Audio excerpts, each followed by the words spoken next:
Udayavani news. నేను మీ వనిత. ఈరోజు ముఖ్యాంశాలు. రాష్ట్ర ముఖ్యమంత్రి వైఎస్ జగన్మోహన్ రెడ్డి విధానాలపై తీవ్ర స్థాయిలో ధ్వజమెత్తిన తెలుగుదేశం పార్టీ నెల్లూరు పార్లమెంట్ అధ్యక్షుడు అబ్దుల్ అజీజ్. నెల్లూరు జిల్లా తెలుగుదేశం పార్టీ కార్యాలయంలో నెల్లూరు పార్లమెంటు తెలుగుదేశం పార్టీ ప్రధాన కార్యదర్శి చేజర్ల వెంకటేశ్వర్లు రెడ్డితో కలిసి మీడియా సమావేశం నిర్వహించారు. ఈ సందర్భంగా ఆయన మాట్లాడుతూ, రోజు పేపర్లో డబ్బులు ఇచ్చినట్లు యాడ్లు కనిపిస్తాయని, కానీ జగన్మోహన్ రెడ్డి ఇచ్చే సంక్షేమాలు కొందరికి మాత్రమే చేరుతున్నాయని అన్నారు. అబద్ధాలు చెప్పి ప్రజలను నమ్మించే పనిలో వైఎస్ఆర్సీపీ నాయకులు ఉన్నారని, ఎవరైనా ఇది అబద్ధం అని చెబితే వారిని అక్రమంగా అరెస్టులు చేస్తున్నారన్నారు. ప్రభుత్వం ప్రతిరోజు పేపర్ చూస్తే ఫ్రంట్ పేజ్ జగనన్న అడ్వర్టైజ్మెంట్ వస్తుంది. ఒకరోజు ఆటో డ్రైవర్లకు డబ్బులు ఇస్తున్నా అని, ఒకరోజు రైతులకి డబ్బులు ఇస్తున్నా అని, ఒకరోజు జాబ్ క్యాలెండర్ అని, ఒకరోజు మన మహిళలకి చేయూత ఇస్తున్నా అని. నిన్నగాక మొన్న మహిళలకి చేయూతను ఇస్తున్నాను, ప్రతి అక్క చెల్లెళ్ళకి నేను డబ్బులు ఇస్తున్నాను అని మాత్రమే చెప్తారు. 18,750 రూపాయలు. ఎక్కడైనా మీకు వచ్చిందా అని వైసీపీ ఎమ్మెల్యేలు మంత్రులు అడిగితే అందరూ చేతులు ఎత్తారు. ఎందుకంటే వాళ్ళ 10 మందికి మాత్రమే పిలిచి మాట్లాడిస్తారు. ఈరోజు జగన్మోహన్ రెడ్డి ఎంతసేపటికి వాళ్ళ మంత్రులు కావచ్చు, ఎమ్మెల్యేలు కావచ్చు, మాట తిప్పము మడమ తిప్పము, ఇదే మాట. ప్రజలకి అబద్ధాలు చెప్పి నమ్మించడమే వీళ్ళ పని. ఎవరైనా ఇది అబద్ధం అని ఆ సోషల్ మీడియాలో ఎవరైనా పెడితే వాళ్ళని తీసుకెళ్లి పోలీసులు కేసు పెట్టేది, వాళ్ళని చితక బాధేది, ఇంకా ఒకరిని కొడితే ఎవరు పెట్టరు అనేది వాళ్ళ లెక్క. ఈ భారతదేశంలో ఒకరిని చూసి ఒకరిని కొడితే ఇంకోరు భయపడే రోజులు కావు ఇవి. అప్పుడులో కానీ కాదు. స్వతంత్రం అప్పటి నుంచి ఒకరిని చంపేస్తే ఇంకోరు భయపడేది. స్వతంత్రం తెచ్చుకోగలుగుతాం మనం, మన రక్తంలోనే లేదది. అది జగన్మోహన్ రెడ్డి మర్చిపోయాడు. ఈరోజు మేము ఒకటే చెప్తున్నాం, జగన్మోహన్ రెడ్డి ఎన్నికల ముందు ఏం చెప్పారు? అనేకం చెప్పాడు. ఈ యొక్క చేయూత గురించి మాట్లాడతాం. అక్కా చెల్లెలందరూ బీసీ, ఎస్సీ, ఎస్టీ, మైనారిటీ ఆడపడుచులందరికీ 45 సంవత్సరాలు దాటిన వాళ్ళకి అప్ టు 60 ఇయర్స్ దాకా.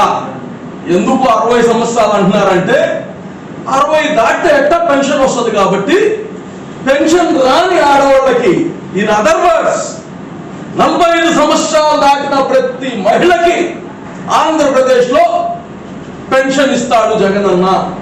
నేనున్నాను, మీ బాధలు చూశాను, మీ కష్టాలు చూశాను.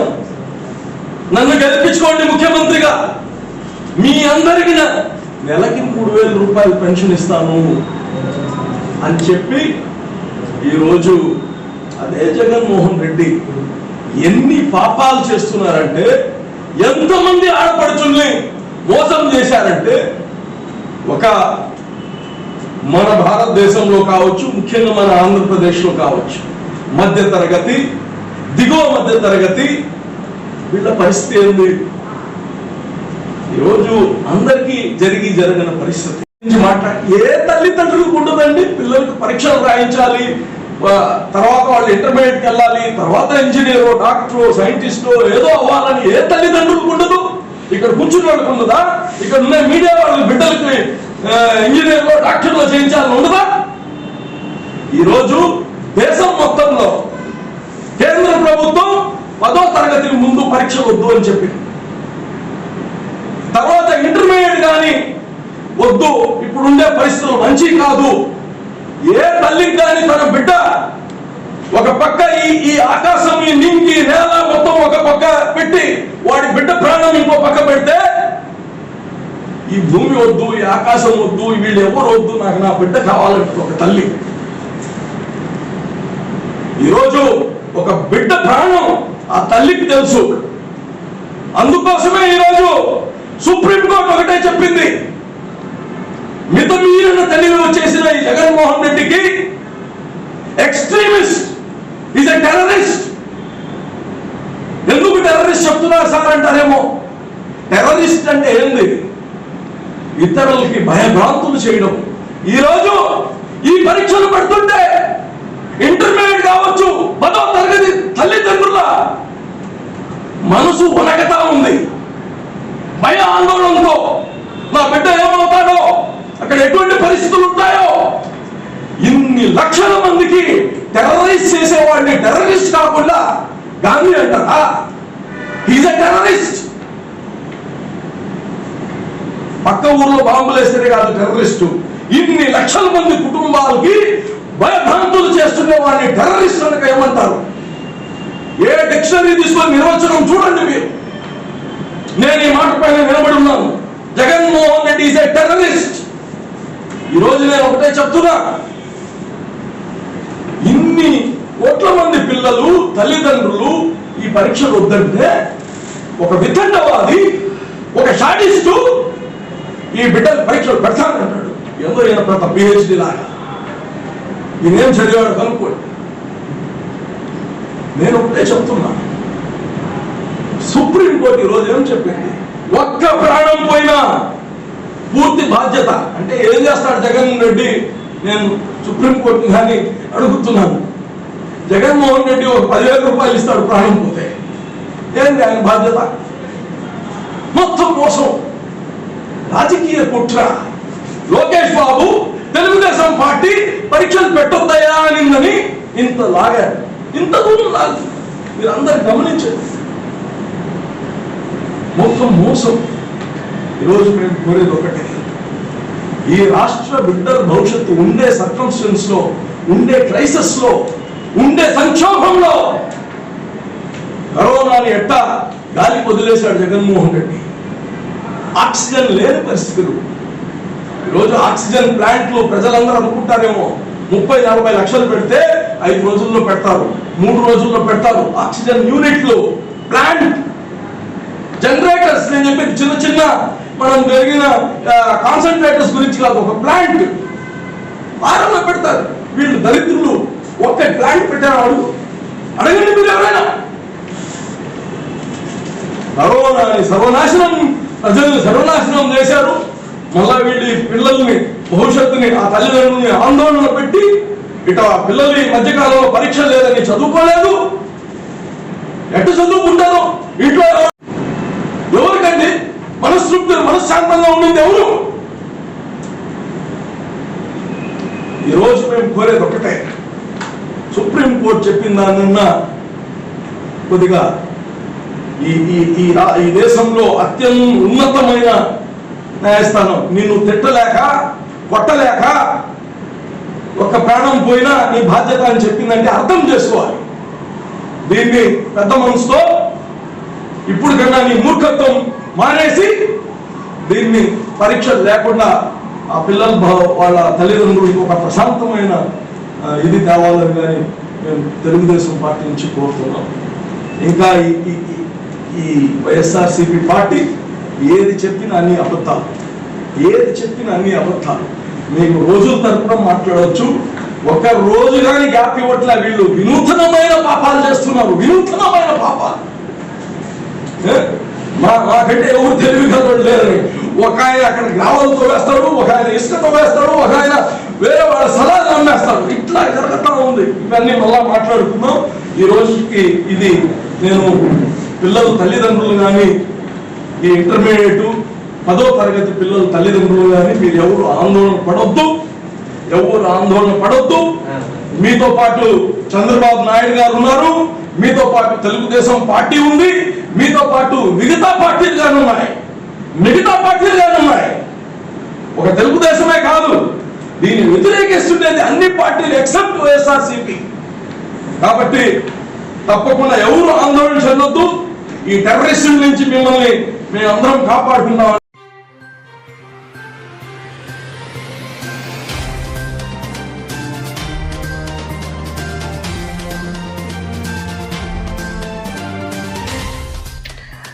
డాక్టర్ శ్యామ్ ప్రసాద్ ముఖర్జీ జయంతి సందర్భంగా నెల్లూరు బీజేపీ ఆఫీసులో ఆయనకు ఘనంగా నివాళులు అర్పించారు.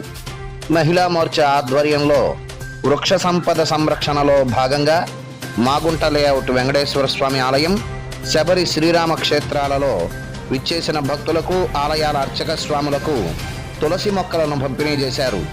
ఈ కార్యక్రమంలో మహిళా మోర్చా అధ్యక్షురాలు రాజేశ్వరి కందికట్ల, ఉపాధ్యక్షురాలు గంటా విజయశ్రీ, శ్రీకాంత్ తదితరులు పాల్గొన్నారు.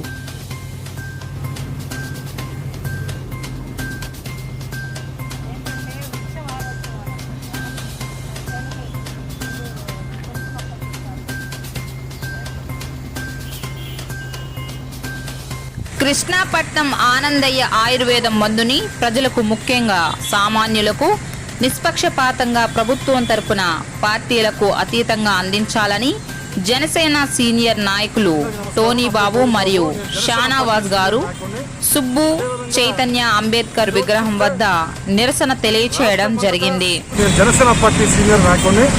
అదేవిధంగా ఈరోజు చూస్తే రాష్ట్రం అంతటా, దేశమంతటా మే ఫస్ట్ వీక్ నుంచి కరోనా కష్టకాలంలో దేశమంతా ఉంది. ఈరోజు నెల్లూరు జిల్లాలో కృష్ణపట్నం పోర్టులో ఒక సామాన్యుడు ఉనికి ఆనందయ్య ఆయుర్వేదం మందుని తయారు చేయడం జరిగింది. దానికి ప్రభుత్వం, అదేవిధంగా ఆయుర్వేద సంస్థ అది కూడా గ్రీన్ సిగ్నల్ ఇచ్చి ఆయుర్వేదం మందు వల్ల ఎటువంటి సైడ్ ఎఫెక్ట్స్ లేవు, ఇది వాడచ్చు అని గ్రీన్ సిగ్నల్ ఇవ్వడం జరిగింది. దాని మీద ప్రభుత్వం కోర్టు పోవడం జరిగింది. ఈ మందు వాడితే ఏమైనా ఇబ్బందులు వస్తాయా? ఆ వాదాలు కోర్టులో జరిగినప్పుడు దాదాపు 15 రోజుల నుంచి 20 రోజుల్లో ముందు కోర్టు కూడా గ్రీన్ సిగ్నల్ ఇవ్వడం జరిగింది ఆనందయ్య గారికి. ఈరోజు ఆనందయ్య ప్రజల మనిషి, ఏ పార్టీకి సంబంధం లేని వ్యక్తి. ఆనందయ్య గారిని నెల్లూరు జిల్లా కలెక్టర్ గారు చక్రవర్తి బాబు గారు వెంటనే ఆయన పిలిపించి నెల్లూరు జిల్లాలో 10 నియోజకవర్గాల్లో ఒక నియోజకవర్గం, సరేపల్లి నియోజకవర్గంలో ఆనందయ్య మందులు పంపిణీ చేయడం జరిగింది. ఇంకా మిగతా 9 నియోజకవర్గాలు ఉన్నాయి. 9 నియోజకవర్గాల్లో నిరుపేద ప్రజలు ఉన్నారు. వారందరికీ ఆనందయ్య మందు అందాలని జనసేన పార్టీ నెల్లూరు శాఖ ద్వారా తెలియజేస్తున్నా.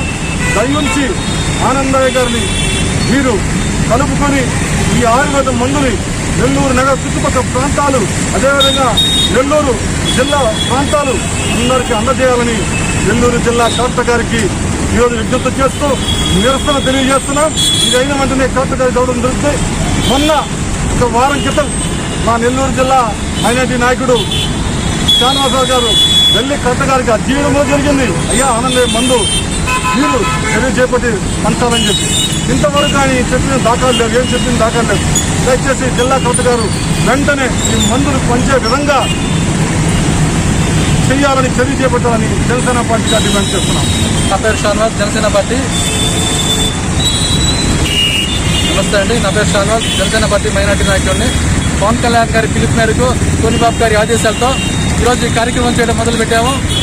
ఒక 10 రోజుల క్రితం కలెక్టర్ గారిని కలిసి ఆనందయ్య గారి మందు అందరికీ, పేద ప్రజలకు, సామాన్యులకు అందేలా చేయాలి అనేసి మేము కోరడం జరిగింది. అయితే ఇంతవరకు దాని పట్ల ఎలాంటి చర్య తీసుకోలేదు కలెక్టర్ గారు. మేము అడగడం జరిగింది. కలెక్టర్ గారి సమాధానం ఏంటంటే ఆయన వ్యక్తిగతం అన్నారు. ఈరోజు ఆనందయ్య గారు ప్రజల సొమ్ము, ప్రజల సొత్తు, ప్రజల యొక్క హక్కు ఆనందయ్య గారి మందు అందరినీ పక్షపాతాల్సిన బాధ్యత ప్రభుత్వం పైన ఉంది, ముఖ్యంగా కలెక్టర్ గారి పైన ఉంది. మేము సామాన్యులుగా కలెక్టర్ గారు అక్కడ ఆనందయ్య గారిని కలవడానికి వెళ్ళినప్పుడు అక్కడ పోలీసుల బందోబస్తు అంతా ఉంది. మరి ఇది ఆయన వ్యక్తిగతం అన్నప్పుడు మరి ఈ గవర్నమెంట్ పోలీస్ శాఖ ఎందుకు ఆపుతుందని నేను తెలియజేస్తున్నాను. నేను నెల్లూరు వాసిని కలవడానికి వెళ్తున్నప్పుడు వాళ్ళకి ఎంతో సిఐ గారిని, ఎస్ఐ గారిని, అలాగే నగరంలో ఉండే పెద్ద వాళ్ళ రికమెండేషన్ ఉంటేనే కలిసే పరిస్థితి ఈరోజు ఉంది. కనుక ఇలాంటి విఐపి దర్శనాన్ని ఆపించి ప్రతి ఒక్కరికి, సామాన్యులకి ఈయన దర్శనం కావాలి, సామాన్యులకి మందు అందేలా చేయాలనేసి నేను తెలియజేస్తున్నాను. జై జనసేన, జై. అభం శుభం తెలియని 8 సంవత్సరాల చిన్నారికి మాయమాటలు చెప్పి అత్యాచారం చేసిన దొండగుడిని అరెస్ట్ చేసి కోర్టులో హాజరుపరిచిన పోలీసులు. వివరాల్లోకి వెళ్తే నెల్లూరు జిల్లా సైదాపురం మండలం చాగనం గ్రామం ఎర్రసంగం ప్రాంతానికి చెందిన 21 సంవత్సరాల పర్రెడ్డి సుబ్రహ్మణ్యం జాప్లాపురం వద్ద 8 సంవత్సరాల చిన్నారిపై అత్యాచారం చేసినట్లు బాలిక తల్లి ఫిర్యాదు చేయగా నిందితుని అరెస్ట్ చేసి కోర్టులో హాజరుపరిచినట్లు నెల్లూరు దిశ డిఎస్పి యు నాగరాజు తెలియజేశారు. 2021 మార్నింగ్ 11 టైంలో సైదాపురం పోలీస్ స్టేషన్ లిమిట్స్లో జఫ్లాపురం ఏఎన్టీ ట్రేడర్స్ వద్ద ఒక మైనర్ బాలికపై అత్యాచారం జరిగింది. ఇమీడియట్గా ఆ మైనర్ బాలిక యొక్క తల్లి ఇచ్చినటువంటి కంప్లైంట్ ఆధారంగా పోక్సో కేసు నమోదు చేయడం జరిగింది. Crime number 85/2021 and sections 376 AB and 366A and POCSO act కింద కేసు నమోదు చేయడం జరిగింది. అప్పటి నుంచి కూడా ముద్దాయి కోసం గాలింపు చేస్తున్నారు. ఇది జాయింట్ యాక్షన్గా, ఎందుకంటే ఏదైనా మైనర్ బాలికపై అత్యాచారం జరిగితే జిల్లాలో ఎక్కడ జరిగినా సరే దిశ పోలీస్ స్టేషన్లో అది ట్రాన్స్ఫర్ చేయాలి ఇమీడియట్గా. సో ఆ కేసుని దిశ డిఎస్పి గారికి ఎండాస్ చేయడం జరిగింది. దిశ పోలీస్ స్టేషన్లో ఉండేటటువంటి ప్రతి ఒక్కరూ కూడా ఈ కేసు మీద ఇంట్రెస్ట్ చూపించి అతన్ని, అంటే చాలా హీనస్ అఫెన్స్ అన్నమాట. ముద్దాయి పేరు సుబ్రహ్మణ్యము, పర్రెడ్డి సుబ్రహ్మణ్యము. ఇతను 21 ఇయర్స్ ఏజ్, ఎస్టీ యానాది కులానికి చెందినవాడు. సో ఇతన్ని పట్టుకోవడానికి అహర్నిశలు శ్రమించారు. Not only Disha police station వాళ్ళు, Saidapuram SI, CI Gudur rural CI గారు కూడా, శ్రీనివాస్ రెడ్డి కూడా దీని మీద ఎక్కువగా ఫోకస్ పెట్టి ఈరోజు morning Saidapuram police station bus stand లిమిట్స్లో ముద్దాయిని పట్టుకోవడం జరిగింది. సో గ్రేట్ అచీవ్మెంట్గా చెప్పొచ్చు. ఎందుకంటే ఇది ఏవైనా సరే మైనర్ బాలికల మీద కానీ లేకుంటే క్రైమ్ అగెనిస్ట్ ఉమెన్ ఏ కేసు కానీ రిపోర్ట్ అయినా సరే ఇమీడియట్గా దాన్ని రిజాల్వ్ చేయాలి. అంటే ఇమీడియట్గా ఇన్వెస్టిగేషన్ చేసి అరెస్టులు ఉంటే అరెస్ట్ చూపించి ఇమీడియట్గా ఛార్జ్ షీట్స్ ఫైల్ చేయాలి అనేటటువంటిది మీ అందరికీ తెలుసు. దిశ యాక్ట్ వచ్చిన తర్వాత గవర్నమెంట్ వారు ఎంత ఫాస్ట్గా ఈ కేసెస్ని సాల్వ్ చేస్తున్నారన్నది, అందులో భాగంగానే ఈ కేసును కూడా సాల్వ్ చేయడం జరిగింది. ఇమీడియట్గా ఛార్జ్ షీట్ కూడా ఫైల్ చేయమనేసి ఇన్స్ట్రక్షన్స్ ఇవ్వడం జరిగింది. అది ఇమీడియట్గా ఛార్జ్ షీట్ కూడా ఫైల్ చేస్తారు. Thank you. ఇది 29/4/2021 జరిగింది. 4th month last date.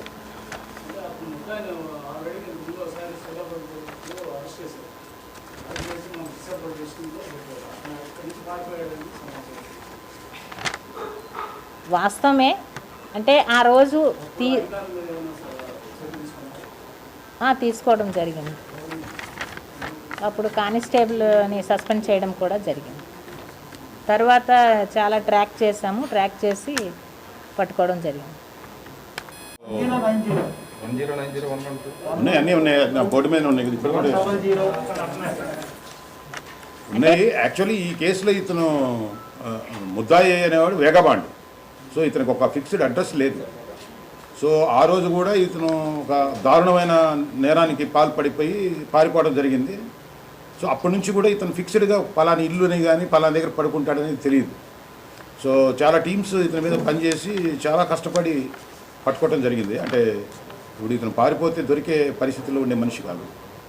So చాలా ఎఫర్ట్ పెట్టి పట్టుకోవడం జరిగింది. అఫెన్స్ కూడా చాలా హీనియస్ అఫెన్స్. 10 ఏళ్ల అమ్మాయిని రేప్ చేస్తే కంప్లీట్గా బ్లీడింగ్ అయిపోయి ఆ కేసు మొత్తం కూడా దిశ చాలా ఇంట్రెస్ట్గా ఇన్వెస్టిగేషన్ నేను వెళ్ళడం జరిగింది. ఆ రోజు జఫలాపురం నేను ఈ బస్సు అంతా టీం అంతా వెళ్ళేసేసి ఏ ఎవిడెన్స్ అన్నీ ఏది మిస్ కాకుండా ప్రతి ఎవిడెన్స్ను కూడా కలెక్ట్ చేసి చాలా పకడ్బందీగా ఈ కేసు ఇన్వెస్టిగేషన్ చేయడం జరిగింది. ఖచ్చితంగా ఈ కేసులో శిక్ష కూడా వస్తుంది. అని కాదు, మా చిన్నపిల్ల అమ్మాయి ఫోర్సిబుల్ పెనిట్రేషన్ ఉన్నప్పుడు అంతే. మీకు అది అర్థమైపోవాలి. దాన్ని మనం విశ్లేషించేది ఏముంటుంది? 10 years గర్ల్ని ఒక 21 years బాయ్ ఫోర్సిబుల్ పెనిట్రేషన్ అంటే అది ఎంత బ్లీడింగ్ అని అసలు చాలా heinous offence. That's why we take prestige. That ఏంటంటే మీరు ఇన్వెస్టిగేషన్ లేట్ కాలేదండి, మీరు కన్ఫ్యూజ్ అవుద్ది. ఇన్వెస్టిగేషన్ కంప్లీట్ చేశాం, ముద్దాయి మాత్రమే దొరకలేదు. దాని గురించి చాలా ఎఫర్ట్ పెట్టి పట్టుకోవడం జరిగింది. ఎవ్రీడే ఈ కేసులో మేము దిశ స్టాఫ్ అయితే మాత్రం ప్రతిరోజు దీని మీద ఈ కేసును మాత్రం ఎవ్రీడే గుర్తు చేసుకొని ఆ ముద్దాయి ట్రాక్ అవుట్ చేస్తా, వాడు ట్రేస్ అవుట్ చేస్తా. చాలా చాలా చాలా దాదాపు 20 ఊళ్ళు తిరిగాడు వీడు. అయితే వాడు అంత ట్రాక్ చేస్తున్నాం చేయడంలో కొంచెం చాలా యాక్టివ్గా పార్టిసిపేట్ చేశారు. అంటే మన సైదాపురం కానీ మన గూడూరు రూరల్ సిఐ వాళ్ళ సిబ్బంది, మా సిబ్బంది అందరూ కూడా అందరూ కలెక్టివ్గా కోఆర్డినేషన్తో పనిచేసి పట్టుకోవటం జరిగింది. హై స్కూల్ 15 సరిపోతుందా? ఏంటంటే 600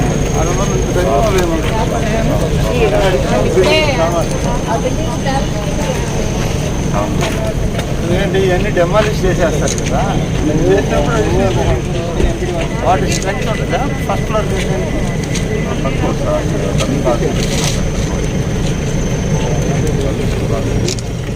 అంటే అడిషనల్ బిల్డింగ్స్కి కొంచెం మేము కూడా చెప్తాము మన టీఓ ఎస్ఎస్సి వాళ్ళు కావాలి. ప్రస్తుతానికి 5 చేస్తాం, గవర్నమెంట్ అయితే మాత్రం కావాలి, ఇంకొక 6 కావాలి.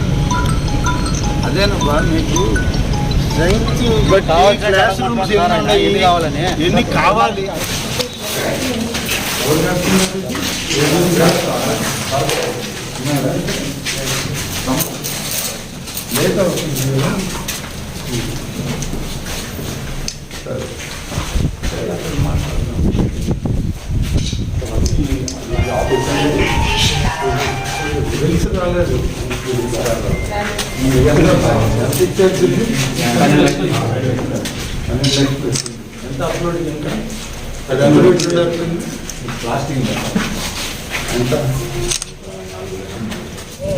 అది ఇక్కడ కట్టేది అనుకుంటాం, మనం వెనకన్నా పోదాం, లేకపోతే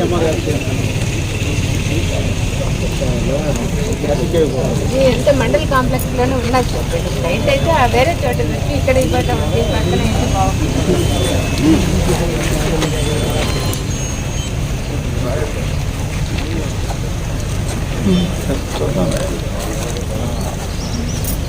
ఆర్బీకి ఏడ పెడితే వద్దు వెనకపోతుంది, వెనకుంది పెడతాం. కాంపౌండ్ వాళ్ళని బేస్ చేసుకోవడం పెట్టింది. ఎంత పని ఆపినామే సార్ ఈ మధ్యలో ఇది సార్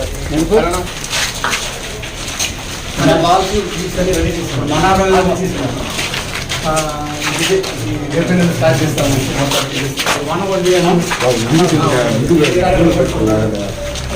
ఇంకెక్కడెక్కడ తీసుకున్నాం రామచంద్ర రెడ్డి అంటే రిటైర్డ్ రామచంద్ర. ఎంత బిల్లు ఎంత 14 lakhs సార్. అది సెకండ్ బిల్ సార్. మాకు అక్టోబర్లో బిల్లు పెట్టాను, ఎంబుక్ చేతులు ఇస్తే మార్చ్ 21st నాడు బిల్లు వచ్చింది. అప్పుడు 4 lakhs సిమెంట్ దగ్గర 18 lakhs సిమెంట్తో కలిపి సిమెంట్ ఇచ్చేసి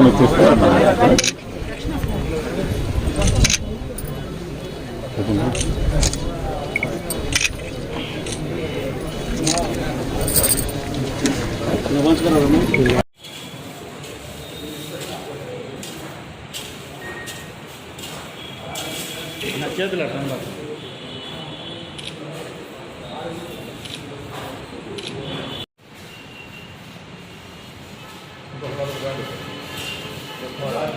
ఈరోజు నిష్కళంక దేశభక్తుడు, మహోన్నత జాతీయవాది, మహామేధావి డాక్టర్ శ్యామప్రసాద్ ముఖర్జీ గారి పుణ్యతిథి వర్ధంతి సందర్భంగా దేశవ్యాప్తంగా ప్రజలు వారు చేసిన సేవలు గుర్తు తెచ్చుకుంటున్నారు. డాక్టర్ శ్యామప్రసాద్ ముఖర్జీ చాలా చిన్న వయసులోనే వారు బలిదానం చేశారు. వారి ప్రాణాలు 53 సంవత్సరాలకే వారు ప్రాణాలు కోల్పోయారు. ఈ దేశం కోసం భారతమాత సేవలో భారతమాత యొక్క గొప్పతనాన్ని నిలబెట్టడం కోసం డాక్టర్ శ్యామప్రసాద్ ముఖర్జీ బలిదానం చేసిన మొట్టమొదటి కేంద్ర మంత్రి అనే విషయం మనం అందరం కూడా గుర్తు చేసుకోవాలి. వారు చాలా చిన్న వయసులో వైస్ ఛాన్సలర్ అయ్యారు. వారి చిన్నప్పటి నుంచి చదువుల్లో వారు అన్నింటిలో ఫస్ట్. ఆయన BA ఇంగ్లీష్లో యూనివర్సిటీ ఫస్ట్. MAలో ఆయన బెంగాలీ భాష తీసుకున్నాడు. బెంగాలీ భాషలో కూడా యూనివర్సిటీ ఫస్ట్. ఆయన వైస్ ఛాన్సలర్గా చాలా చిన్న వయసులో పనిచేశారు. అటువంటి గొప్ప వ్యక్తి దేశం కోసం తన ప్రాణాలు తృణప్రాయంగా త్యాగం చేశారు.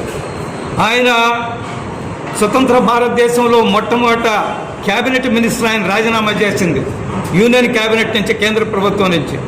ఆయన్ని కేంద్ర ప్రభుత్వంలో క్యాబినెట్లోకి తీసుకోవడానికి నెహ్రూకి ఇష్టం లేదు. కానీ మహాత్మా గాంధీ చెప్పారు, నువ్వు శ్యామప్రసాద్ ముఖర్జీని క్యాబినెట్లోకి తీసుకోవాలా, ఆయన గొప్ప దేశభక్తుడు, ఆయన సేవలు వినియోగించుకోమని. గాంధీ ఒత్తిడి మీద ఆయన క్యాబినెట్లోకి తీసుకున్నారు. కానీ చేరిన వెంటనే జవహర్లాల్ నెహ్రూ వైఖరి నచ్చలేదు. జమ్మూ కాశ్మీర్ విషయంలో ఆయనకి నచ్చలేదు. అందువలన రాజీనామా చేసి బయట పరిశ్రమల శాఖ మంత్రి ఆయన. ఎంత గొప్ప పోర్ట్ఫోలియో చూడండి. అంత పెద్ద పదవిని కూడా తృణప్రాయంగా దించి తను నమ్మిన సిద్ధాంతం కోసం బయటకు వచ్చి భారతీయ జనసంఘని స్థాపించారు. RSS గురూజీ గారిని సర్సంఘ్ శాఖని కలిసి. అప్పటి వరకు ఈ దేశంలో 2 ప్రధానమంత్రులు ఉండేది, 2 రాజ్యాంగాలు ఉండేవి, 2 జెండాలు ఉండేవి. జమ్మూ కాశ్మీర్కి ముఖ్యమంత్రి ప్రధానమంత్రి లేదు. దానికి సపరేట్ రాజ్యాంగం, దానికి సపరేట్ జెండా, జాతీయ జెండా వేరే ఉండేది. అందుకనే శ్యామప్రసాద్ ముఖర్జీ చెప్పారు, ఏక దేశమే దో నిషాన్, దో విధాన్, దో ప్రధాన్, నహీ చలేగే అని స్పష్టం చేశారు. దానికి వ్యతిరేకంగా జమ్మూ కాశ్మీర్కి వెళ్ళారు. ఆ రోజు జమ్మూ కాశ్మీర్కి పోవాలంటే అక్కడ ముఖ్య పర్మిట్ ఉండాలి, ఆ ప్రభుత్వం అనుమతి ఉండాలి. కానీ నన్నెవరో, నా దేశంలో జమ్మూ కాశ్మీర్ నా మాతృభూమిలో, భారత భూమిలో భాగస్వామ్యం, నన్ను ఎవడు ఆపుతాడని ఆయన జమ్మూ కాశ్మీర్కి ఉద్యమం పేరుతో వెళ్ళాడు. వారిని అరెస్ట్ చేయడం, జైల్లో పెట్టడం, ఆనాటి ముఖ్యమంత్రి షేక్ అబ్దుల్లా, జవహర్లాల్ నెహ్రూ కలిసి వారిని అరెస్ట్ చేయడం, వారు చనిపోవడం కూడా జరిగింది. స్వతంత్ర భారతదేశంలో గొప్ప రహస్యంగా మిగిలిపోయింది. స్టిల్ చాలా గొప్ప మిస్టరీగా ఉంది శ్యామప్రసాద్ ముఖర్జీ మరణము. వారి బలిదానాన్ని మనందరం కూడా గుర్తు చేసుకోవాలా. వారు ఏదైతే ఆశించారో జమ్మూ కాశ్మీర్ ఈ దేశంలో భాగస్వామ్యం, 370 ఆర్టికల్ ప్రత్యేక ప్రతిపత్తి ఉండడానికి లేదని ఆశించారో దాన్ని ఈనాటి నరేంద్ర మోడీ వారి కళలను సాకారం చేశారు. ఇప్పుడు 870 చట్టాలు జమ్మూ కాశ్మీర్ కూడా అమలవుతున్నాయి. మొన్నటి వరకు అమలు కాలేదు, 370 రద్దు చేసే వరకు. కాబట్టి ఈరోజు కేంద్ర ప్రభుత్వం, నరేంద్ర మోడీ గారు, బీజేపీ శ్యామప్రసాద్ ముఖర్జీ కన్న కాలంలో సాకారం చేయడమే కాదు, వారి యొక్క బాటలో నడుస్తూ వారి ఆశయాలని పుణికి పుచ్చుకొని దేశ అభివృద్ధికి పనిచేస్తున్నారని చెప్పడంలో ఎటువంటి అతిశయోక్తి లేదు. గొప్ప దేశభక్తులు, జాతీయవాదం కలిగినటువంటి వ్యక్తి డాక్టర్ శ్యామప్రసాద్ ముఖర్జీ గారు ఈరోజు ఆయన యొక్క వర్ధంతిలో మేమందరం కూడా పాల్గొంటున్నందుకు ఒక విధంగా ఇబ్బందిగా ఉన్నా మేమందరం కూడా అదృష్టంగా భావిస్తూ ఉన్నాం. ఎందుకంటే అలాంటి మహానుభావులు గుర్తుపెట్టుకోవాల్సినటువంటి ఈ దేశంలో ఉన్నటువంటి ఏదైతే భారతీయులందరూ కూడా, హిందూ సోదరులందరూ కూడా, అదేవిధంగా భారతీయ జనతా పార్టీ కార్యకర్తల నాయకులందరూ కూడా ఆయన యొక్క ఆశయాలు కొనసాగించాలనే ఆలోచనతో ఏదైతే ఆయన 1951లో జనసంఘను స్థాపించి ఈరోజు భారతీయ జనతా పార్టీగా ఆవిర్భించినటువంటి 83లో ఆవిర్భించినటువంటి పరిస్థితి మనందరం కూడా తెలుసు. అయితే ఆయన 1901లో పశ్చిమ బెంగాల్లో జన్మించడం జరిగింది. ఆయన విద్యాభ్యాసం అంతా కూడా పశ్చిమ బెంగాల్లో కూడా జరగడం జరిగింది, కలకట్టాలో. అయితే ఆయన చదువుకునేటప్పుడు ఫస్ట్ క్లాస్లో ఆ యొక్క కాలేజీలో కావచ్చు, స్కూల్లో కావచ్చు ఫస్ట్ క్లాస్ స్టూడెంట్గా ఉన్నటువంటి చరిత్ర ఆయన. అదేవిధంగా 33 సంవత్సరాలకే ఆ యొక్క కలకట్టా యూనివర్సిటీ వైస్ ఛాన్సలర్గా పనిచేసినటువంటి 2 సార్లు పనిచేసినటువంటి గొప్ప వ్యక్తిగా మనందరం కూడా తెలిసినటువంటి విషయాలు. ఆయన ఆ యొక్క పశ్చిమ బెంగాల్లో ఆర్థిక మంత్రిగా, నెహ్రూ గారి యొక్క క్యాబినెట్లో కేంద్ర మంత్రిగా పనిచేసినటువంటి నాయకులు శ్యాంప్రసాద్ ముఖర్జీ గారు అని చెప్పి మనందరూ కూడా తెలుసు. అయితే ఆయన యొక్క ఈ జాతీయ భావాలతో ఉన్నటువంటి వ్యక్తిగా ఈ దేశం ఒక్క తాటి మీద, ఒక్క మాట మీద ఉండాలన్న ఆలోచనతో ఉద్యమించినటువంటి నాయకులు శ్యాంప్రసాద్ ముఖర్జీ గారు. మనందరం కూడా గమనించాం, ఈ మధ్య కాశ్మీర్ ఈ దేశంలో అంతర్భాగంగా కలపడం, అదేవిధంగా 370 ఆర్టికల్ని తీసివేయడం ఈరోజు చూస్తూ ఉన్నాం. అయితే కాశ్మీర్ కోసం కొట్లాడినటువంటి వ్యక్తి, ఉద్యమాలు చేసినటువంటి వ్యక్తి, ఈ దేశం అంతా ఒక్క తాటిపైన ఉండాలన్న ఆలోచన చేసినటువంటి వ్యక్తి డాక్టర్ శ్యాంప్రసాద్ ముఖర్జీ గారు. ఆ రోజు ఉన్నటువంటి పరిస్థితుల్లో మనం మొన్నటి వరకు ఆ యొక్క రాజ్యాంగం, మన రాజ్యాంగం వేరు. అదేవిధంగా కాశ్మీర్లో ఒక జెండా, భారతదేశంలో ఒక జెండా. అదేవిధంగా ఆడొక ప్రధాని, ఏడొక ప్రధాని, ఈ విధమైనటువంటి వాతావరణం మనందరం కూడా చూసాం. కానీ ఆయన యొక్క ఆ రోజు ఏదైతే ఆలోచించారో, ఇది కరెక్ట్ కాదు, ఈ విధానం కరెక్ట్ కాదు, ఈ దేశం అంతా ఒక్కటే అని చెప్పి ఆయన ఆలోచించారో, దాన్ని గౌరవనీయులు నరేంద్ర మోడీ గారు ఈ మధ్యకాలంలో 370 ఆర్టికల్ తీసేసి ఒకే జెండా, ఒకే ప్రధాని, ఒకే రాజ్యాంగం అని చెప్పి సాటి చెప్పినటువంటి పరిస్థితి మనందరూ కూడా తెలుసు. అదేవిధంగా భారతీయ జనతా పార్టీలో ఉన్నటువంటి కార్యకర్తలందరూ కూడా, నాయకులందరూ కూడా ఆయన యొక్క ఆశయాలను, అదేవిధంగా ఆయన చూపినటువంటి మార్గాన్ని ఈరోజు భారతీయ జనతా పార్టీ నాయకులందరూ కూడా పనిచేస్తున్నటువంటి పరిస్థితిని అందరూ కూడా తెలియజేస్తున్నాం. అలాంటి వ్యక్తి ఈరోజు ఈ దేశం కోసం పనిచేసినటువంటి వ్యక్తి ఈ యొక్క శ్యాంప్రసాద్ ముఖర్జీ గారు అని చెప్పి మీ అందరూ కూడా తెలియజేస్తున్నాం. నా పేరు కట్టం చైతన్య, భారతీయ జనతా పార్టీ రామలింగపురం మండల ప్రధాన కార్యదర్శిని. ఈరోజు డాక్టర్ శ్యాంప్రసాద్ ముఖర్జీ గారి వర్ధంతి సందర్భంగా భారతీయ జనతా పార్టీలో ఈరోజు ఆయన వర్ధంతిని వేడుకలుగా జరపడం జరిగింది. ఈ సందర్భంగా మా స్నేహితుడు, నా బాల్యమిత్రుడు అక్కరపాకం కళ్యాణ్, ఆగుదోట హరిజనవాడ 17వ డివిజన్ నుండి వైఎస్ఆర్సీపీలో ఎంత క్రియాశీలకంగా పనిచేస్తున్న వ్యక్తి ఈరోజు భారతీయ జనతా పార్టీ యొక్క భావాలు, సిద్ధాంతాలు నచ్చి ఈరోజు భారతీయ జనతా పార్టీలో నేను పనిచేయాలి, అటువంటి మంచి పార్టీకి నేను ఒక సైనికుల్లాగా ముందడుగు వేయాలి అనే ఒక మంచి ఆలోచనతో తన స్నేహితులు, స్థానికంగా ఉండేటువంటి మహిళలు, వాళ్ళందరి మద్దతుతో తను ఈరోజు భారతీయ జనతా పార్టీ ఆఫీసులో భారతీయ జనతా పార్టీలో చేరడం జరిగింది. మా అధ్యక్షులు భరత్ కుమార్ యాదవ్ గారి సమక్షంలో ఈరోజు పార్టీలో చేరడం జరిగింది. మా మండల అధ్యక్షులు చిలకపాటి శ్రీనివాసులు గారు, వారి అధ్యక్షతన ఈరోజు కళ్యాణ్ భారతీయ జనతా పార్టీలో చేరడం నాకెంతో సంతోషంగా ఉంది. ఇలాగే ఎన్నో చేరికలతో ఇంకా ముందు మా పార్టీని బలోపేతం చేస్తూ ప్రజలకు ఎప్పుడూ అండగా ఉంటామని వాగ్దానం చేస్తున్నాం. ఈ అవకాశాన్ని ఇచ్చిన మా అధ్యక్షుల వారికి, ఆంజనేయుల రెడ్డి గారికి నా ధన్యవాదాలు. Thank you.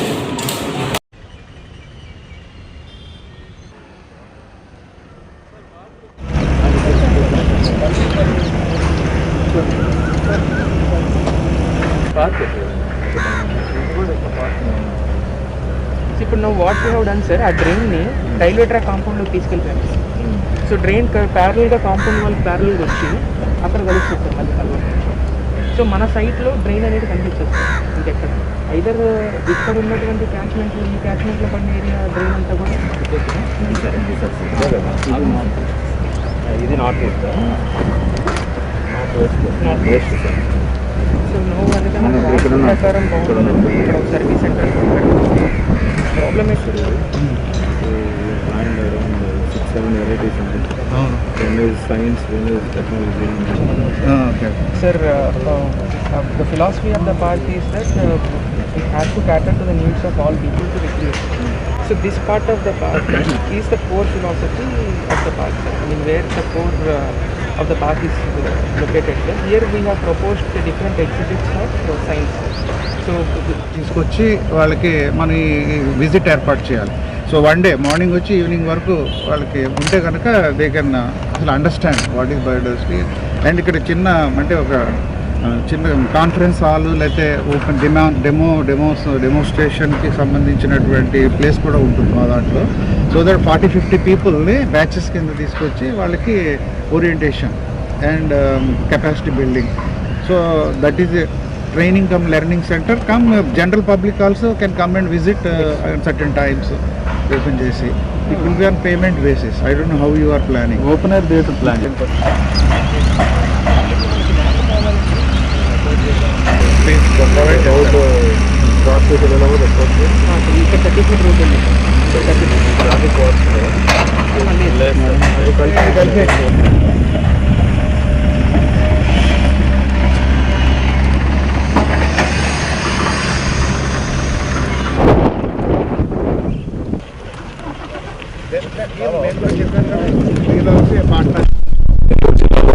బయోడైవర్సిటీ ఏర్పాటు చేయడానికి స్థల పరిశీలన చేయడం జరిగింది. ఈ దృష్ట్యా జిల్లాలో ఉన్న 4-5 లొకేషన్స్ ఐడెంటిఫై చేశాం.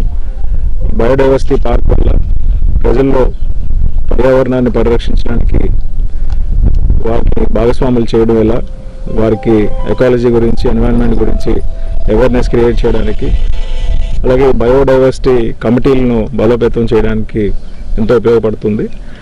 ఇటువంటి ఫెసిలిటీని మనకి ఏర్పాటు చేస్తున్నందుకు స్టేట్ బయోడైవర్సిటీ బోర్డు చైర్మన్ గారికి, అలాగే మెంబర్ సెక్రటరీ గారికి ధన్యవాదాలు తెలియజేస్తున్నాను. నెల్లూరులో ముఖ్యంగా అర్బన్ ఏరియా ఎక్కువగా ఉన్న చోట ప్రజల యొక్క పార్టిసిపేషన్ని, ఎన్వైరన్మెంట్ మీద వారికి బాధ్యతను కల్పించడానికి ఇటువంటి ఇనిషియేటివ్స్ ఎంతగానో ఉపయోగపడతాయి. నెల్లూరు టౌన్లో కార్పొరేషన్ నుంచి ఒక సైన్స్ అండ్ టెక్నాలజీ పార్క్ ప్రారంభం అవుతుంది. ఆ పార్క్లో కూడా బయోడైవర్సిటీ ఎలిమెంట్స్ పెడితే ఎలా ఉంటుందనేది కూడా ఒక ప్రిలిమినరీ స్టడీ చేస్తున్నాము. యూనివర్సిటీ కోఆపరేషన్తో ఈ బయోడైవర్సిటీ ఎలిమెంట్స్ అన్నీ కూడా ఇంప్లిమెంట్ చేస్తూ ప్రాక్టికల్గా ఆ పార్క్లో డిస్ప్లే అయ్యేలాగా ఎగ్జిబిట్స్ కానీ పార్క్స్ని డెవలప్ చేయడం కానీ జరుగుతుంది. ఇటువంటి ఇనిషియేటివ్కి ఒక కార్పొరేషన్ నుంచి, అలాగే నుడా నుంచి అన్ని డిపార్ట్మెంట్స్ కోఆర్డినేషన్తో కన్వర్జెన్స్ మోడ్లో ఈ ఫెసిలిటీని ఏర్పాటు చేసి జిల్లా ప్రజలకు ఇవ్వాలనే ఉద్దేశంతో భారతీయ జనసంఘ్ వ్యవస్థాపకులు డాక్టర్ శ్యామ్ ప్రసాద్ ముఖర్జీ జయంతి వేడుకలను గూడూరు బీజేపీ కార్యాలయంలో ఘనంగా నిర్వహించారు. ఈ సందర్భంగా వారికి నివాళులు అర్పించారు.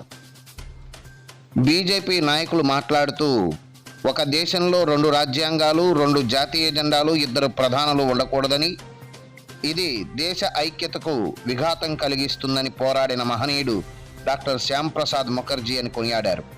కార్యక్రమంలో గూడూరు బీజేపీ పట్టణ అధ్యక్షులు ఆరికట్ల బాలకృష్ణ నాయుడు, బీజేపీ నాయకులు బిందురెడ్డి, ఇండ్ల హేమచంద్ర కుమార్, చైనూరు రాజేష్ రెడ్డి, జీవి నాయుడు, మనుబోల్ సురేష్ కుమార్ రెడ్డి, కుంట నరేంద్ర, గుంజి శ్రీనివాసులు, షేక్ మీరా సాహెబ్, బాలామణి, మూడి కిషోర్ యాదవ్, శివప్రసాద్ రాజు, పాలూరు శ్రీకాంత్ నాయుడు, మహేంద్ర, జావేద్, వాసునాయుడు, ప్రసాద్ తదితరులు పాల్గొన్నారు. ఆయన 1901 జూలై 6వ తేదీ కలకటాలో జన్మించాడు. ఆయన తండ్రి వచ్చి అశుతోష్ ముఖర్జీ, తల్లి వచ్చేసి జోగమాయ దేవి. ఇలా పుట్టినటువంటి వాడు మన శ్యామ్ ప్రసాద్ ముఖర్జీ. వాళ్ళ తండ్రి హైకోర్టులో, కలకట హైకోర్టులో పెద్ద పేరు పొందిన లాయరు. ఆయన కలకట విశ్వవిద్యాలయం కూడా కులపతిగా ఉన్నాడు. తర్వాత 1921లో మన శ్యామ్ ప్రసాద్ ముఖర్జీ గారు డిగ్రీ పూర్తి చేశాడు. డిగ్రీ పూర్తి చేసి 2003లో పీజీ చేశాడు, ఎంఏ చేశాడు. ఎంఏ అయిపోయిన తర్వాత 1924లో ఆయన లాయర్గా పట్టా పొంది కలకట హైకోర్టులో ఆయన వచ్చేసి లాయర్గా పేరు నమోదు చేసుకుని 1927లో ఆయన వచ్చేసి ఇంగ్లాండ్ పోయి బారిస్టర్ చదివాడు. బారిస్టర్ చదివేసి వచ్చి 1934లో విశ్వవిద్యాలయ కులపతిగా 37 వరకు పనిచేసి అవతలు వచ్చేసి రాజకీయాలకు రావాలనుకొని ఆయన వచ్చేసి ఫస్ట్ భారత జాతీయ కాంగ్రెస్లో చేరి వెస్ట్ బెంగాల్లో ఆయన ఆర్థిక మంత్రిగా పనిచేశాడు. జవహర్లాల్ నెహ్రూ స్వాతంత్రం వచ్చిన తర్వాత జవహర్లాల్ నెహ్రూ మంత్రివర్గంలో తాత్కాలిక మంత్రివర్గంలో ఆయన పరిశ్రమల మంత్రిగా చేరాడు. ఆ తర్వాత వచ్చేసి ఫస్ట్ మెయిన్ జనసంఘం పెట్టడానికి కారణం ఆ జమ్మూ కాశ్మీర్ ఇష్యూ పెద్దగా అయిపోయింది. అది జమ్మూ కాశ్మీర్ ఏమిటంటే అక్కడ మనకు షేక్ అబ్దుల్లా ఫస్ట్ స్వాతంత్రం వచ్చిన తర్వాత వెంటనే జమ్మూ కాశ్మీర్ని కబలించారు. పాకిస్తాన్ వాళ్ళు వచ్చేసి ఆక్రమిత జమ్మూ కాశ్మీర్ ప్రకటన వాళ్ళు ఆక్రమించుకున్నారు. ఆ సందర్భంలో భారతదేశ సైన్యం వాళ్ళని తరిమేసేసి అప్పుడు షేక్ అబ్దుల్లా వాళ్ళ దెబ్బకు తట్టుకోలేక గ్వాలియర్కి పరిగెత్తుకుంటూ వచ్చేసాడు. ఆ టైంలో వచ్చేసి షేక్ అబ్దుల్లా వచ్చేసి మళ్ళా భారతదేశ సైన్యంతో కూడా కాశ్మీర్ అడుగు పెట్టడం. అక్కడ జమ్మూలో మనకు ఎక్కువగా హిందువులు అయితేమి సిక్కులు అయితేమి ఎక్కువ ప్రాబల్యం ఉంది. అప్పుడు వీళ్ళని అణిచేసే ధోరణగా ఆయన ఇస్లామిక్ మొత్తం మార్చేస్తామనేసి జమ్మూ కాశ్మీర్ని ఆయన వీళ్ళని చాలా బాధలు పెడుతూ హింస పెట్టే టైంలో వీళ్ళందరూ వచ్చేసి మన శ్యామప్రసాద్ ముఖర్జీ పండిత్ ప్రేమనాథ్ డోక్రా అనే అతను జమ్మూలో వచ్చేసి ప్రజా పరిషత్ ఒకటి ఏర్పాటు చేశాడు. వీళ్ళందరూ వచ్చి శ్యామప్రసాద్ ముఖర్జీకి చెప్పుకోవడం. ఆయన ఏంటంటే 1951 అక్టోబర్ 21న జనసంఘ స్థాపించాడు. అక్కడి నుంచి జనసంఘ అధ్యక్షుడిగా కూడా ఉన్నాడు ఆయన. అప్పుడు ఈ జమ్మూలో జరిగే ఘోరాతి ఈ అన్యాయాలని దేశానికంటే తెలిపేదానికి ఆయన దేశం మొత్తం మీద జనసంఘం ద్వారా చాలా ఉధృతంగా ఉద్యమాలు చేపట్టి ఆ దేశ ప్రజలకి అప్పుడు జమ్మూలో జరిగినటువంటి అకృత్యాలన్నీ తెలిసిపోయినాయి. ఆ విధంగా లాస్ట్కి ఈయన సత్యాగ్రహం చేయాలని జమ్మూ కాశ్మీర్కి బయలుదేరి ఆ రోజుల్లో జమ్మూ కాశ్మీర్ పోవాలంటే మామూలుగా మన విదేశాలకు పోయేటప్పుడు మనకి ఎట్టయితే వీసాలు ఉంటాయో అదేవిధంగా వాళ్ళకి ఏంటంటే పర్మిట్లు ఉండాలి. మనం కానీ ఆ పర్మిట్ లేకుండా పోతే లోపలేసేయటం, జైలు పంపించడం అది లేకుండా చేసేదానికి ఈయన సత్యాగ్రహం పోయాడు. అప్పుడు జమ్మూ కాశ్మీర్ని అది ఆయన ఒక ప్రధానిగా పిలిపించేవాళ్ళు. ఎవరు షేక్ అబ్దుల్లా ప్రధానమంత్రి. మళ్ళీ వాళ్ళు ఒక జాతీయ జెండా, వాళ్ళకి వచ్చి ఒక రాజ్యాంగ విధానం, ఇవన్నీ లేకుండా అంటే ఒకే దేశంలో 2 జాతీయ జెండాలు 2 ప్రధానులు అనేది లేకుండా ఆయన పోయేసి అక్కడ పోయి వచ్చి పాకిస్తాన్కి అక్కడికి జమ్మూ కాశ్మీర్కి వెళ్ళటం. జమ్మూ కాశ్మీర్లో సత్యాగ్రహం కోసం పోతే ఆయన దేశం పోయి అరెస్ట్ చేసి కాశ్మీర్లో జైల్లో పెట్టడం. అక్కడి నుంచి ఒక చిన్న అతిథి గృహంలో చేసుకుపోయి 40 రోజులు చిత్ర హింసలు అనుభవించేసి లాస్ట్కి ఆ షేక్ అబ్దుల్లా ఈ జవహర్లాల్ నెహ్రూ ఈ ప్రభుత్వాల కుట్రపడిని ఏం చేశాడు, లాస్ట్కి చనిపోయాడు. చనిపోయిన తర్వాత ఆయన తీసుకొచ్చి వెస్ట్ బెంగాల్లో పెడితే 10 లక్షల మంది ఆ కన్నీరుతో అల్లకల్లోరంగా ఆయన గురించి ఏడ్చారు. మామూలుగా ఆయన పోయి చేసేటప్పుడు కూడా ఎంతోమంది ఆర్తనాదాలతో దద్దరిల్లిపోయింది ఇండియా. కాబట్టి ఈరోజు మన శ్యామప్రసాద్ ముఖర్జీ గారి వర్ధంతికి ఆయనకి ఘనంగా నివాళులు అర్పించుకుంటూ ఇప్పుడు మన జమ్మూ కాశ్మీర్ ప్రకటన వాళ్ళు ఆక్రమించుకున్నారు. ఆ సందర్భంలో భారతదేశ సైన్యం వాళ్ళని తరిమేసేసి అప్పుడు షేక్ అబ్దుల్లా వాళ్ళ దెబ్బకు తట్టుకోలేక గ్వాలియర్కి పరిగెత్తుకుంటూ వచ్చేసాడు. ఆ టైంలో వచ్చేసి షేక్ అబ్దుల్లా వచ్చేసి మళ్ళా భారతదేశ సైన్యంతో కూడా కాశ్మీర్ అడుగు పెట్టడం. అక్కడ జమ్మూలో మనకు ఎక్కువగా హిందువులు అయితేమి సిక్కులు అయితేమి ఎక్కువ ప్రాబల్యం ఉంది. అప్పుడు వీళ్ళని అణిచేసే ధోరణగా ఆయన ఇస్లామిక్ మొత్తం మార్చేస్తామనేసి జమ్మూ కాశ్మీర్ని ఆయన వీళ్ళని చాలా బాధలు పెడుతూ హింస పెట్టే టైంలో వీళ్ళందరూ వచ్చేసి మన శ్యామప్రసాద్ ముఖర్జీ పండిత్ ప్రేమనాథ్ డోక్రా అనే అతను జమ్మూలో వచ్చేసి ప్రజా పరిషత్ ఒకటి ఏర్పాటు చేశాడు. వీళ్ళందరూ వచ్చి శ్యామప్రసాద్ ముఖర్జీకి చెప్పుకోవడం. ఆయన ఏంటంటే 1951 అక్టోబర్ 21న జనసంఘ స్థాపించాడు. అక్కడి నుంచి జనసంఘ అధ్యక్షుడిగా కూడా ఉన్నాడు ఆయన. అప్పుడు ఈ జమ్మూలో జరిగే ఘోరాతి ఈ అన్యాయాలని దేశానికంటే తెలిపేదానికి ఆయన దేశం మొత్తం మీద జనసంఘం ద్వారా చాలా ఉధృతంగా ఉద్యమాలు చేపట్టి ఆ దేశ ప్రజలకి అప్పుడు జమ్మూలో జరిగినటువంటి అకృత్యాలన్నీ తెలిసిపోయినాయి. ఆ విధంగా లాస్ట్కి ఈయన సత్యాగ్రహం చేయాలని జమ్మూ కాశ్మీర్కి బయలుదేరి ఆ రోజుల్లో జమ్మూ కాశ్మీర్ పోవాలంటే మామూలుగా మన విదేశాలకు పోయేటప్పుడు మనకి ఎట్టయితే వీసాలు ఉంటాయో అదేవిధంగా వాళ్ళకి ఏంటంటే పర్మిట్లు ఉండాలి. మనం కానీ ఆ పర్మిషన్ లేకుండా పోతే లోపల వేసేయటం, జైలు పంపించడం, అది లేకుండా చేసేదానికి ఈయన సత్యాగ్రహం పోయాడు. అప్పుడు జమ్మూ కాశ్మీర్ని అది ఆయన ఒక ప్రధానిగా పిలిచేవాళ్ళు. ఎవరు? షేక్ అబ్దుల్లా ప్రధానమంత్రి.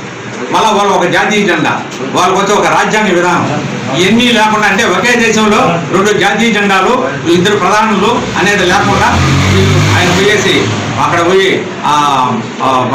వచ్చి పాకిస్తాన్కి అక్కడికి జమ్మూ కాశ్మీర్కి వెళ్ళటం, జమ్మూ కాశ్మీర్లో సత్యాగ్రహం కోసం పోతే ఆయన దేశం పోయి అరెస్ట్ చేసి కాశ్మీర్లో జైల్లో పెట్టడం, అక్కడి నుంచి ఒక చిన్న అతిథి గృహంలో చేసుకుపోయి 40 రోజులు చిత్ర హింసలు అనుభవించేసి లాస్ట్కి ఆ షేక్ అబ్దుల్లా, ఈ జవహర్లాల్ నెహ్రూ, ఈ ప్రభుత్వాల కుట్రపడిని ఏం చేశాడు, లాస్ట్కి చనిపోయాడు. చనిపోయిన తర్వాత ఆయన తీసుకొచ్చి వెస్ట్ బెంగాల్లో పెడితే 10 లక్షల మంది ఆ కన్నీరుతో అల్లకల్లోరంగా ఆయన గురించి ఏడ్చారు. మామూలుగా ఆయన పోయి చేసేటప్పుడు కూడా ఎంతో మంది ఆర్తనాదాలతో దద్దరిల్లిపోయింది ఇండియా. కాబట్టి ఈరోజు మన శ్యాంప్రసాద్ ముఖర్జీ గారి వర్ధంతికి ఆయనకి ఘనంగా నివాళులు అర్పించుకుంటూ ఇప్పుడు మన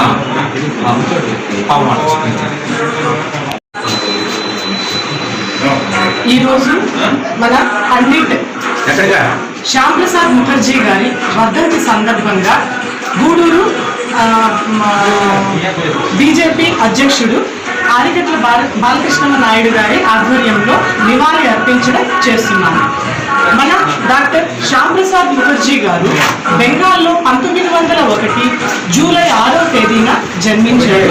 అతని విద్యాభ్యాసం అంతా కూడా కలకత్తా విశ్వవిద్యాలయంలోనే జరిగింది. పండిట్ శ్యాంప్రసాద్ ముఖర్జీ నిజానికి కాంగ్రెస్ పార్టీ ద్వారా తన రాజకీయ జీవితాన్ని ప్రారంభించారు.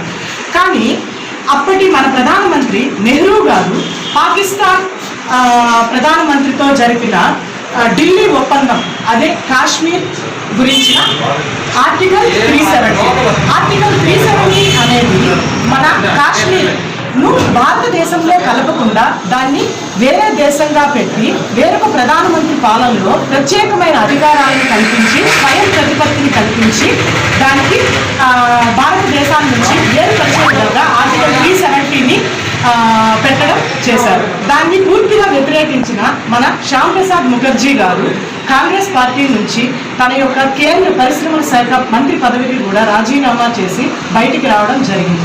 ఈ క్రమంలో 1951లో అక్టోబర్ 21న మన రాష్ట్రీయ స్వయం సేవక్ సంఘ్ అధినేత గోల్వాల్కర్తో చర్చించి భారతీయ జనసంఘ్ పార్టీని స్థాపించడం చేశారు.